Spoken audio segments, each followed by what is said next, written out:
Hello, this is Dr. Branch. I want to talk to you for a little bit about racial reconciliation.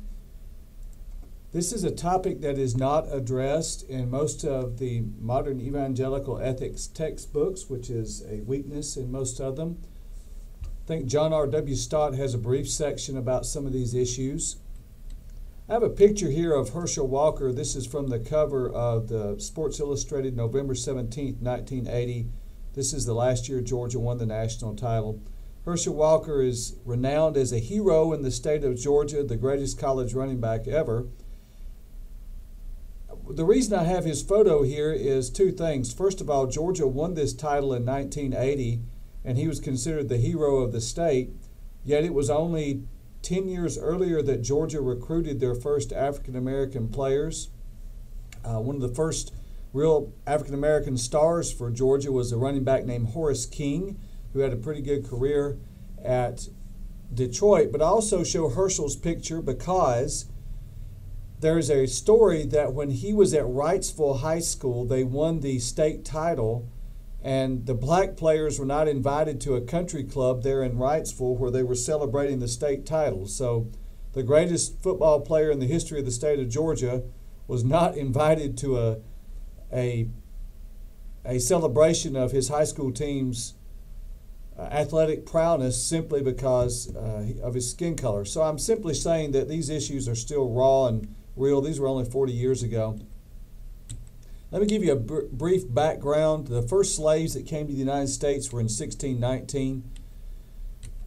You may not know this, but the Declaration of Independence originally included a statement that said King George III had violated the human rights of Africans by, and I quote, captivating them and carrying them into slavery in another hemisphere, or to incur miserable death in their transportation thither.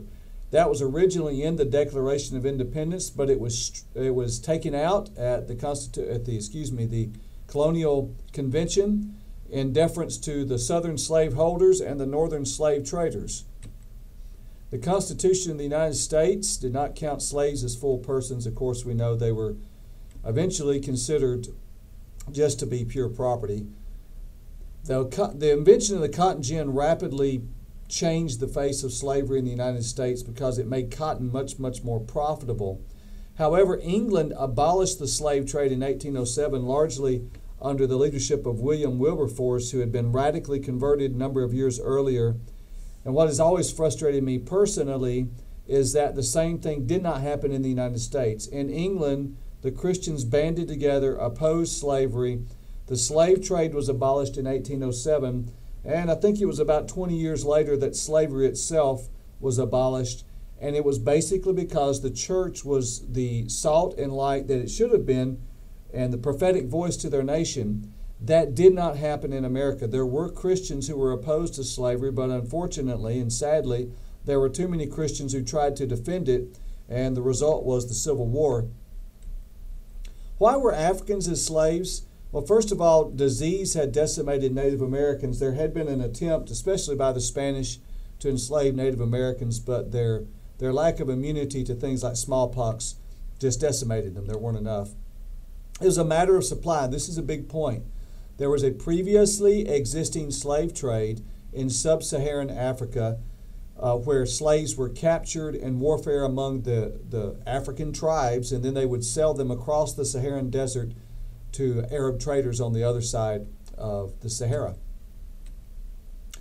And finally, their color of skin made it difficult for them to hide if they escaped.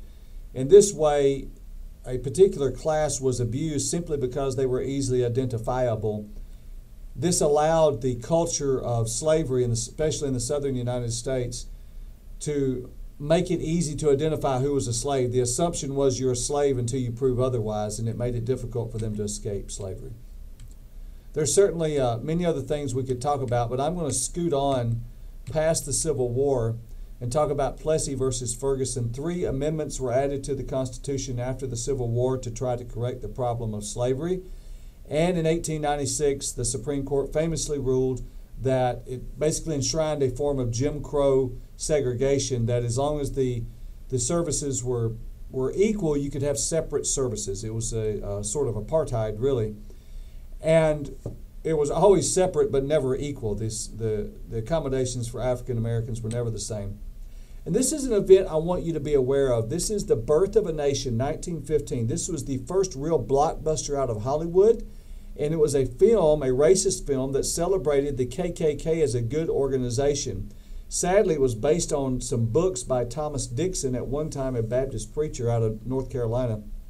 But The Birth of the Nation shaped the way United States viewed the KKK and race relations in many ways in the early 20th century, and fueled a rebirth of the KKK around the same time, as we'll see in just a moment. But I can't stress, this film perpetuated certain myths about the pre-Civil War South, about slaves just being happy and being well cared for, and everyone was getting along fine until Abraham Lincoln came along. Well, that's all a distortion of history. But the movie is about 3.5 hours long. It was the first real blockbuster from Hollywood, and it continued to perpetuate certain myths about racism in the United States. Here's one of the slides. It was a silent film that popped up during the film and says this: the white men were roused by a mere instinct of self-preservation until at last there had sprung into existence a great Ku Klux Klan, a veritable empire of the South to protect the Southern country. That's a quote from Woodrow Wilson. The Great Migration occurred right after World War I, or right during World War I. What happened was German immigrants, or immigrants from Europe in general, stopped coming to the United States during World War I, and there was a sudden increase in manufacturing because of the U-boat warfare and also the embargo on things coming from Europe, especially from German immigrants. This basically slowed immigration to a halt. Well, the northern factories needed help, so they started hiring African Americans from the South. And there's also a change in agriculture about this time. Things started to get a lot more mechanized, and there was not as much need for manual labor, so there was a decrease in jobs. The boll weevil had also ruined the cotton crop in the South. A lot of things came together at one time. All this fueled what we call the Great Migration, and it is the move of African Americans in the South to northern urban areas. And what you see here on this chart is a shift or a growth in African American population in major northern cities. This gives you an idea of what's caused the Great Migration. Also gave us the great blues that came out of the south side of Chicago, that people like Lead Belly and all these wonderful blues artists that I actually enjoy very much. So, 1948, President Truman desegregated the United States military. Brown versus Board of Education, 1954, ordered the desegregation of schools. It took about 10 to 15 years for that actually to get implemented across the United States. Skidding past some major issues, I do want to point out that the Civil Rights Act, it's often thought that, well, we're just here to help African Americans, and that's true. The Civil Rights Act was driving at the abuse of African Americans, particularly in some southern states. But I would point out that some of the things it was addressing discriminated against poor whites as well. So it's not just for a certain class of Americans, it was for all Americans. Let me talk about the KKK. First of all, as you can tell by my accent, I grew up in Georgia, and I'm often asked by people around the United States if I ever encountered the KKK. I never knew anyone personally in the KKK growing up. From time to time, they would stand at the intersection of Highway 92 and 278 in Hiram, Georgia, and hand out their evil literature. And we just all thought they were losers. I didn't recognize any of them. I didn't know anyone personally who was in the KKK. I remember one time being about 10 years old, driving through Bremen, Georgia, and the men were out there in their hoods and their outfits, and they're handing out their literature. We were going over to Alabama to see my grandparents. That's before I-20 was open. I point all that out to say that when I was growing up, I never heard racial epithets in my home. My parents didn't use racial slurs and told me it was wrong to do so. So there's basically been three incarnations of the Ku Klux Klan. You see them there. The post-Civil War, which was obliterated by General Grant. The early 20th century, which hated blacks, Jews, foreigners, and they advocated what we now call the white Anglo-Saxon Protestant, or the WASP ideal. And then the late 20th century, version, I should say early 21st century version now. It's fragmented, sometimes gets into weird Christian identity movements. So after the Civil War, it's organized in Pulaski, Tennessee, and General Grant did many things wrong as a president, but one thing he did right was he put the hobnail boot on the KKK when he became president in 1869, and they ceased to exist at the point of a bayonet. General Grant had made up his mind. He'd seen too many men die in the Civil War, and he wasn't going to let a terrorist organization rule the South. The early 20th century, this is why I asked you to think back to the film Birth of a Nation. There's a famous event from my state, Georgia. A little girl named Mary Fagan, a teenager who was working at the Atlanta pencil factory, was murdered. She was raped and murdered. A man named Leo Frank, who was the Jewish factory manager there, was wrongly accused of her murder and was tried and convicted, but it was a bad deal. He was basically convicted because he was Jewish. He was sent to the state prison, I think in Milledgeville, and the governor of Georgia at that time suspected something was up, commuted his sentence from death to life in prison, but he was captured from prison. A lynch mob took him from prison, took him all the way up from Milledgeville to Marietta, Georgia. I could take you to the place where he was lynched at, and they lynched Leo Frank because he was Jewish, basically. And the group that did this was called the Knights of Mary Fagan. Okay, it was also in 1915 that D.W. Griffith's The Birth of a Nation was released, in which the KKK is presented as this wonderful organization. All that fueled the restarting of the KKK on Thanksgiving night, 1915, on top of Stone Mountain, Georgia. They had a huge cross burning, and they re-inaugurated the KKK. This was a completely different group than the group that had existed about 60 years earlier following the Civil War, 50 years earlier following the Civil War. And this group, here you see they're promoting white Anglo-Saxon Protestant American pride. This is a couple of their marches in Washington, D.C., 25 and 26. I will tell you, in this second incarnation of the KKK, the states with the largest membership were actually Missouri and Michigan. I actually preached in a church once here in Missouri, and they had a church history in the back of the church with different photos of where the church had met at. And at one point, the church had burned down in the 1920s, and during the year which the church was being rebuilt, the church proudly said in their history they met in the Ku Klux Klan Hall in that town for a year. So if you can imagine that, that's how they were viewed. That was right here in Missouri. This is a KKK float in Washington State in 1926. My point is that this second incarnation of the KKK was all across the United States. Here's an advertisement for something they were doing in Milwaukee. This is a lynching in Duluth, Minnesota. I'm sorry for the violent imagery, but lynching is a horrid thing. And many, many black men were lynched in the 1920s and 1930s. Lynching is always evil. It's never right. Basically, this second version of the KKK imploded from within. It was financial scandal more than anything else that did them in. Their own members got sick of them because the leaders were skimming money and whatnot. Then in the late 20th century, it changed into something different as really bizarre kind of Christian identity movements. I'll talk about that a little bit later. But basically, it's a form of racism that suggests that somehow white people are descended directly from Adam and are therefore better. It's really a distorted, sick anthropology. Dr. King, I'll say just a couple of words about Dr. King. He was also from my home state, Georgia, and a letter from Birmingham City Jail. Probably the most powerful piece of rhetoric, and I'm using the word rhetoric in a positive way there, is most powerful rhetorical speeches that you'll ever read. And of course, this is my favorite statement from Dr. King. I have a dream that my 4 little children will one day live in a nation where they will not be judged by the color of their skin, but by the content of their character. Then the bombing of 16th Street Baptist Church in 1963 in Birmingham, 4 little girls were killed in this bomb set by some Klansmen.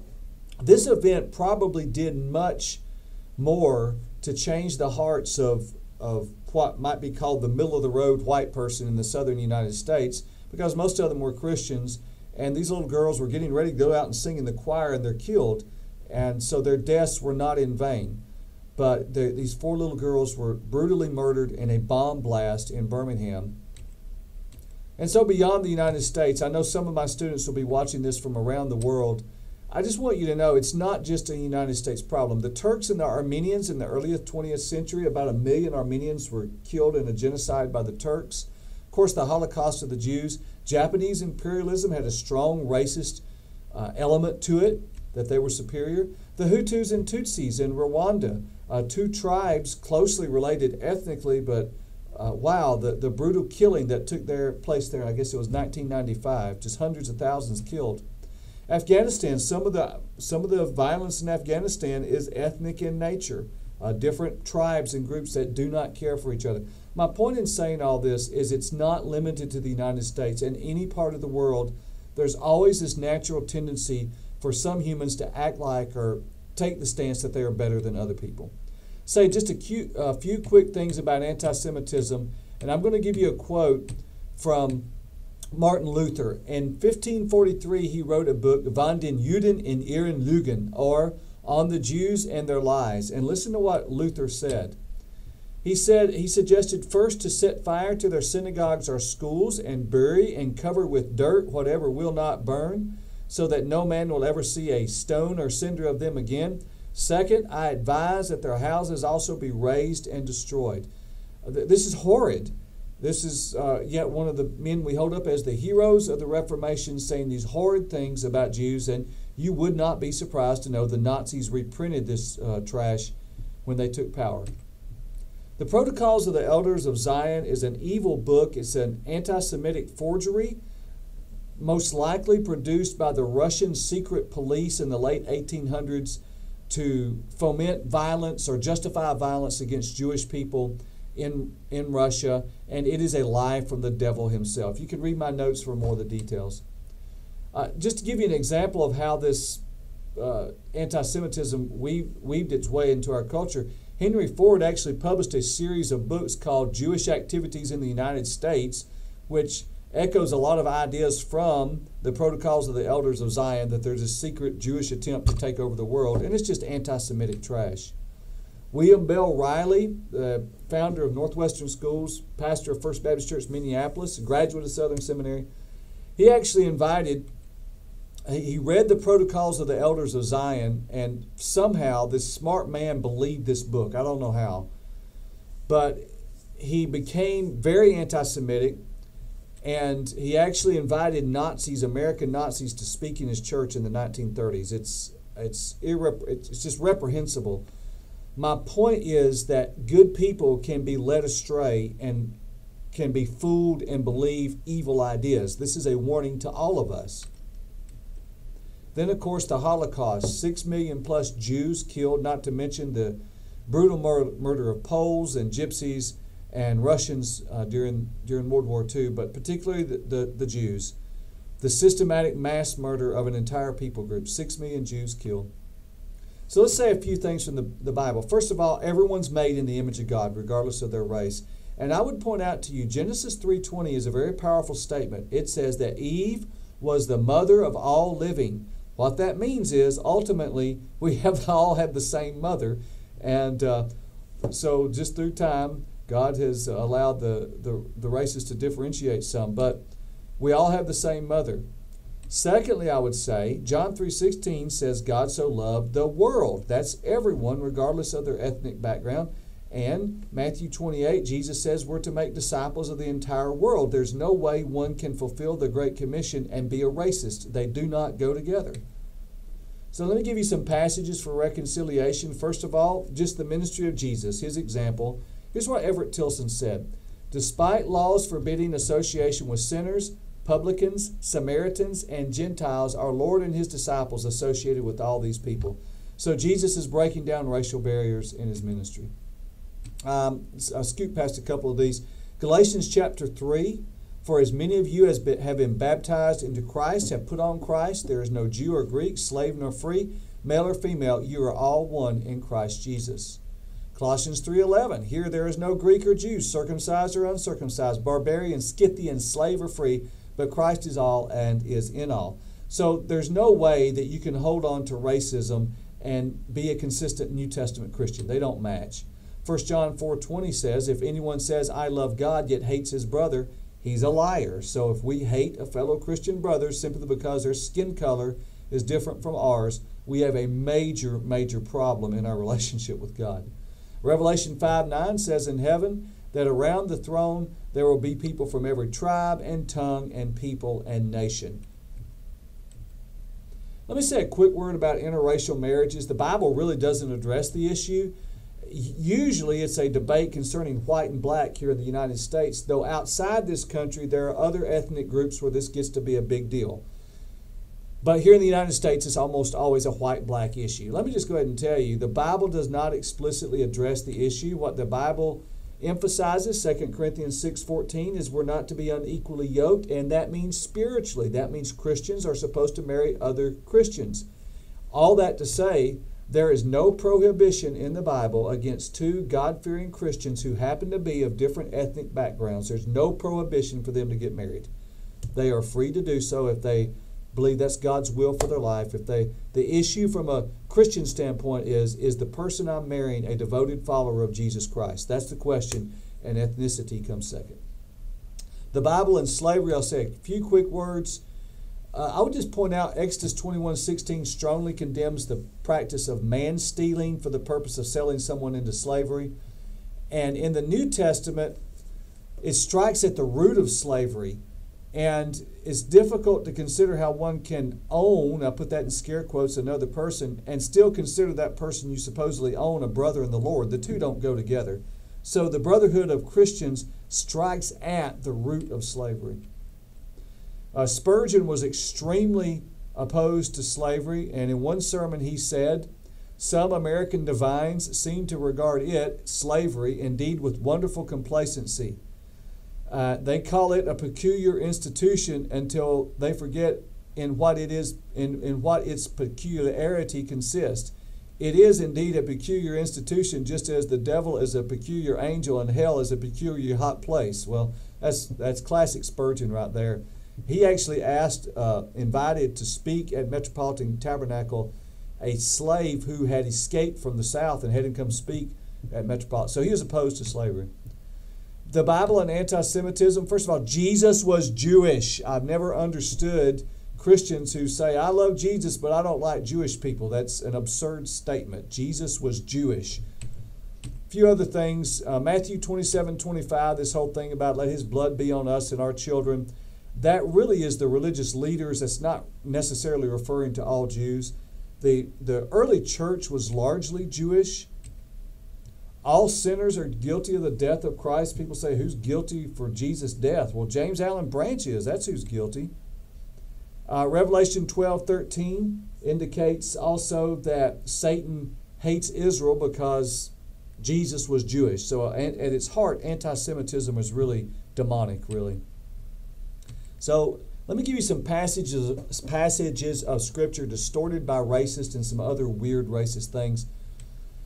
Genesis 3, the serpent seed nonsense. Some people are going to try to tell you that Eve copulated with Satan and that she had some children who were the children of Satan and some children who were children by Adam, and all the white people are children of Adam and all the people of different races are children of Satan. This is absolute nonsense. It's not in the Bible. It's completely fallacious. I can't find words strong enough to express my disgust for it. Just hermeneutically, the simplest thing I can say is it's just not in the Bible. It's completely the figment of someone's imagination. The mark of Cain nonsense. Some people will say God gave Cain black skin. Well, the Bible does not say that. Whatever the mark of Cain was, I would point out to you, it was for his protection. I don't know, maybe God gave him a big zit. But the other point is this mark of Cain nonsense assumes that Adam and Eve were white. And we have no idea what color Adam and Eve were. We just don't know. Genesis 9 and the curse of Ham nonsense. Same thing. Ham walks in and sees his father's nakedness, and so Noah curses his son Canaan, says his son Canaan is going to be the slaves, the lowest of servants. There has been a long history of people who claim, not the least of which was Joseph Smith and Brigham Young, who claimed that the curse of Ham was black skin. Again, that's reading into the text something that is not there. Read my notes for more details. It's just, the simplest answer is, it's just not in the text.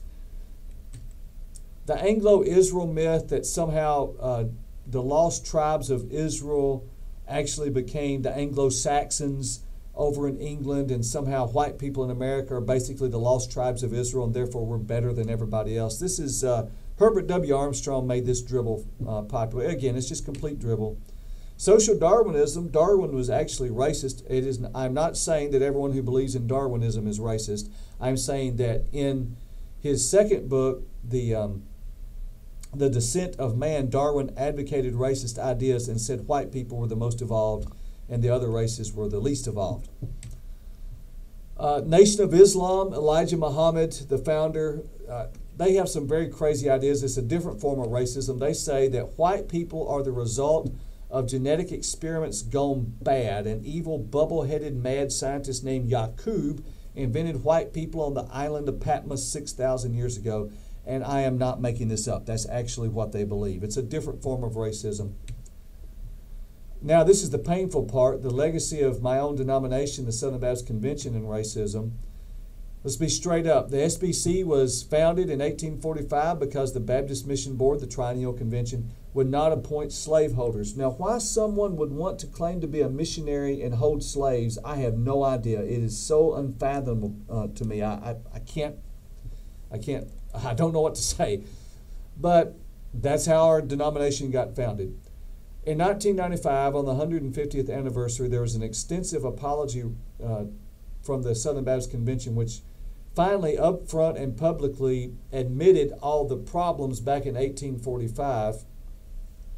And then the 2000 Baptist Faith and Message Committee was ethnically diverse. There were people from Hispanic, Korean, African American, and Anglo background on the committee. This is opposed to the 1963, which was all white males.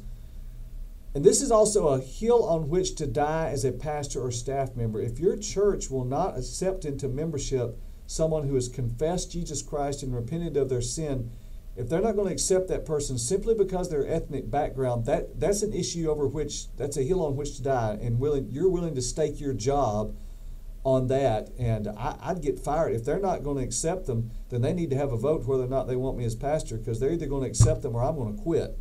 So it's a hill on which to die as a pastor. The 2000 Baptist Faith and Message has a wonderful statement about racial reconciliation. Here's what it says.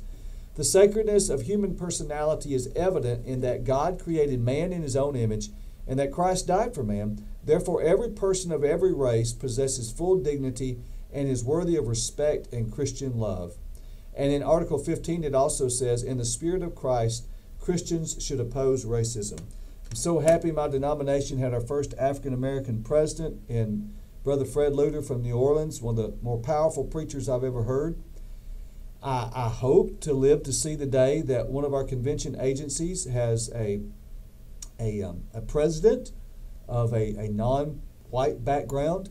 I know we've had some VPs here at our own school. We had Dr. Ravi for a few years, who is from India, as one of our vice presidents. But my hope is to see one of our convention agencies have as its denominational head of that agency someone from a different ethnic group. I hope to see that sometime in the next 20 years. I hope this has been helpful to you. Remember, Jesus loves everybody, witness to everybody, tell everybody about Jesus, make disciples of everybody, and thank God for the cross.